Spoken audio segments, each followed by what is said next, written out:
12వ అధ్యాయం 2వ శ్లోకం. 12వ అధ్యాయం భక్తి యోగాలో 2వ శ్లోకం. శ్రీ భగవాను ఉవాచ.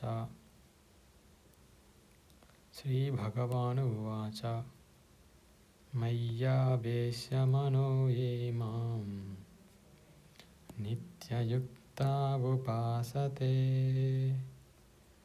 శ్రద్ధయా పరయోపేతాస్తే మే యుక్తతమా మతాః. శ్రద్ధయా పరయోపేతాస్తమే యుక్తతమా మతాః. శ్రీ భగవాను ఉవాచ అంటే దేవాది దేవుడైన శ్రీకృష్ణుడు పలికెను.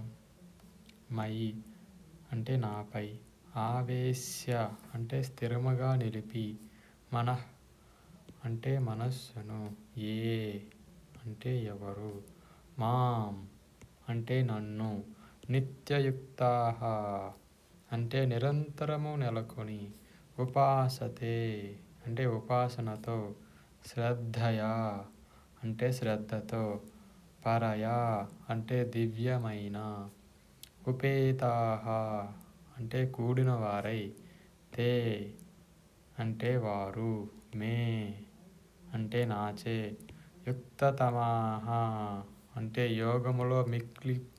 యోగములో మిక్కిలి పరిపూర్ణులు, మతాః భావించబడుదురు.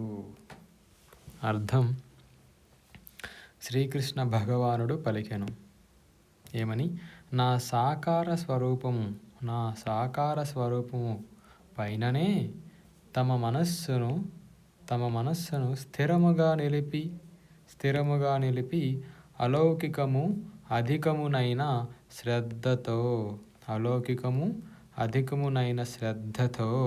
నిరంతరము నన్ను ఉపాసించుటలో, నన్ను పూజించుటలో, నన్ను ధ్యానించుటలో నెలకొన్నవారే మిక్కిలి పరిపూర్ణులు అని నాచే భావించబడుదురు.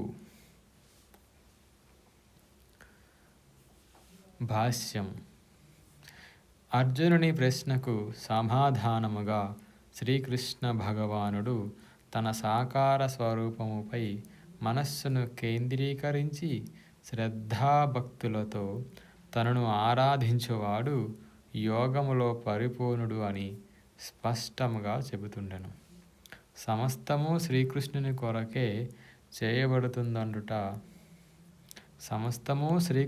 కొరకే చేయబడుతుండుట చేత అట్టి కృష్ణ చైతన్యములో నెలకొన్న వారికి ఎట్టి భౌతిక కర్మలు